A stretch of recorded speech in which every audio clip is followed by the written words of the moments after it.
Good evening. I'm Chris Matthews down in Washington. Let me start with this. I have a message for the Tea Party members everywhere. Destroying government is not good politics. You are engaged in negative politics. You are acting against the majority rule right now. You are trying down the majority government by obstruction. People will remember who want tax relief. Will all remember that. People who believe in government will remember. The people who believe in national defense and Social Security and Medicare will remember. They will know which party's trying to destroy working democracy in order to pursue its political ends. They will know who listens to the voter, who respects the voter, and who thumbs his nose at the voter. And that, ladies and gentlemen of the Tea Party right, is you. We go over this cliff, and you will not have to ask for whom the bell tolls. It will be tolling for you. Leading up tonight, Josh Green of Bloomberg Business Week and Chris Frates of National Journal. You don't have to be as clear as I, but try, gentlemen, tonight. It looks to me like one party, once again, it's asymmetric. Both parties are not screwing around. One is. Is that true by your lights? Josh? I think at this point, both parties basically want to go over the cliff for different reasons. Both want to go over the cliff? I think both want to go over the cliff. Who will get blamed? I think Republicans will get blamed, but I think Republicans at this point fear casting a career-threatening vote to raise taxes instead of waiting 4 days, letting the cliff do the work for them. And then they'll be able to technically say their vote is they're voting for a tax cut, which Republicans are very comfortable doing. Do they presume the voters are that dumb that they think there's a difference? Let me ask you, they might think that. They might. Chris, do they think the voters are that dumb as to think 3 days difference in how you vote with the exact same result somehow exonerates you from having been an apostate on the hard right Tea Party world?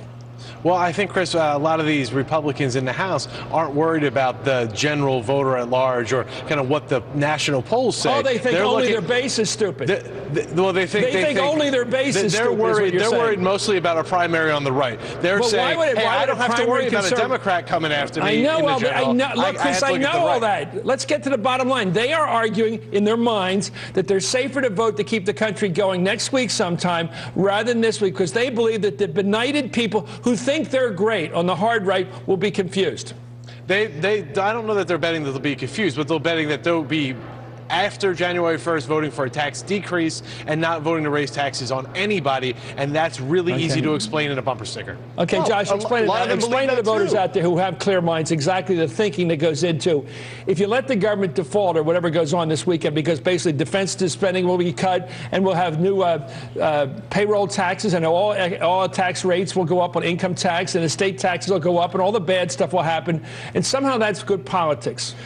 It's good. Look, politicians are creatures of narrow self-interest. And from the self-interested standpoint of a Republican House member from a safe district who fears a primary challenge, yes, it's better for them to wait 3 days, go over the cliff, cast a vote to cut taxes, and basically screw all the people who are going to be affected by it, preserving their own jobs, than it is to agree to a tax increase now and risk the wrath of the Tea Party right 2 years from now. Okay, Chris, let me ask you about another possibility. I hope it doesn't happen. Next Tuesday or next Wednesday when the market reopens on January 2nd, and they fully realize at that point that this cliff has been gone over and the Congress has failed to meet its own targets, which it set itself when it set this cliff up.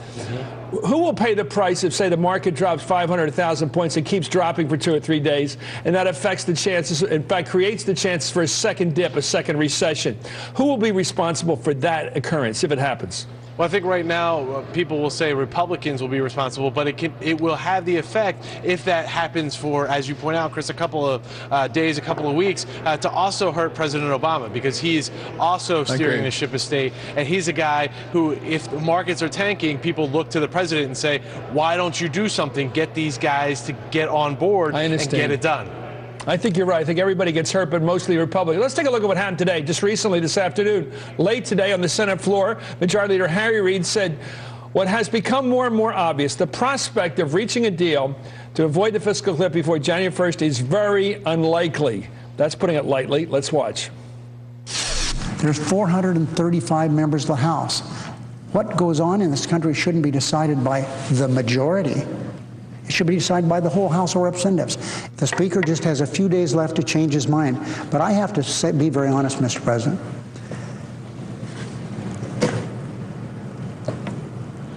I don't know time-wise how it can happen now. Well, that was plaintive. Anyway, this afternoon, Senate Minority Leader Mitch McConnell said he wasn't willing to offer the White House a blank check just because we're on the edge of the cliff. Take a look. Last night I told the president we'd be happy to look at whatever he proposes, but the truth is we're coming up against a hard deadline here. And as I said, this is a conversation we should have had months ago. And Republicans aren't about to write a blank check for anything Senate Democrats put forward just because we find ourselves at the edge of the cliff. Well, actually, it's not a blank check the president's been pushing, that, and this isn't a partisan statement. Look at the numbers in terms of what the public thinks about what the president ran on, which is to raise taxes for people who make over $250,000 a year. 47% of the country basically agrees with that, which is what he said. Only 13% raise taxes for everybody. They are the real conservatives and fiscally hawkish, I'd say. And 35% say no tax increase. So Americans tend to agree with the president campaigned on relentlessly. In fact, when you go back to this campaign, Josh, there are very few other statements he made as clearly or as relentlessly as I'm going to bring back tax fairness this way. So for Mitch McConnell, who's certainly a smart guy, to say that the president's asking for a blank check, he's not. He's asking for the check that was written by the voters. Well, and the problem is that emphasis, that what voters wanted was re-emphasized in the failure of Plan B, which would have at least raised taxes on millionaires, cut everybody else. And they couldn't even get that. And they voted shy there. Right. So one reason that was so damaging is because it was essentially a value statement for the Republican Party of what they're standing up for and who they're standing up for. It's going to hurt them if we go over the cliff. Chris, you're up there on Capitol Hill. I can hear the reverberations of the echoes up there, and I don't always like them, but in this case, it gives you Dateline integrity. How come there's no sense of urgency? These guys are all home like it was Boxer Day in England yesterday. They're all enjoying the week. They're home with wearing their socks, walking around the house, whatever they're doing, enjoying life. But nobody seems to be running around like I am, wondering what the hell's going to happen. How do you explain the lack of worry up there?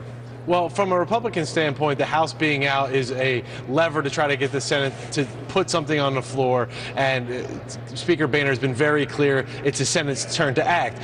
Senate Dems aren't taking that bait. They often feel like they'll put something on the floor. If they don't have Republican consent for it, then they'll end up having to either pull it or see it go down in flames. And then Republicans can point to their failure and say, hey, look, they failed too. So Democrats are wary of kind of falling into this trap that Republicans they feel are trying to set for them. And so there's this kind of staring contest up here, Chris, where everybody's looking at everybody, and it's like watching a slow motion car crash. But using that metaphor of a staring contest, can you see anybody blinking? Everybody thought that I guess they thought, first of all, that Boehner would blink and he'd just take on his Tea Party and say, look, I only want 50 or 75 votes out of this caucus. I don't need you crazy people out there. I just need a few normal people, and I'll get 150 Democrats, and we'll pass something.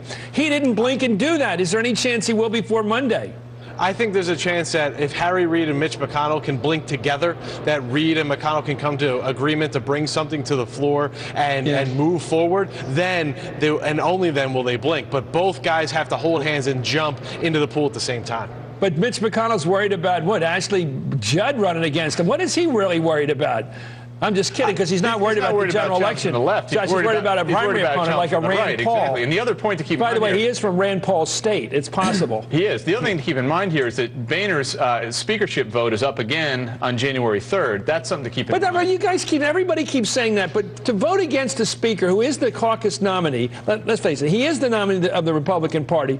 To not vote for the speaker is a major act of betrayal on the part of any member of the Congress. You have to that day. You only just a few had several dozen betray him on Plan B, and the idea if he goes ahead and forces through a tax increase, they could express their dissatisfaction, their unhappiness by not voting for him for Speaker. Remember, it takes a majority of the full House for him to get elected. A couple dozen of those guys abandoned. I know this for the sake of the viewers. But a couple dozen of those guys abandoned. Very well said. For the sake of the viewers, but still, for the sake of me, there used to be a sense of doing the right thing. And by the time you're the party nominee for Speaker, you vote for the party nominee for Speaker. You don't just screw around with this thing, because that would elect Pelosi.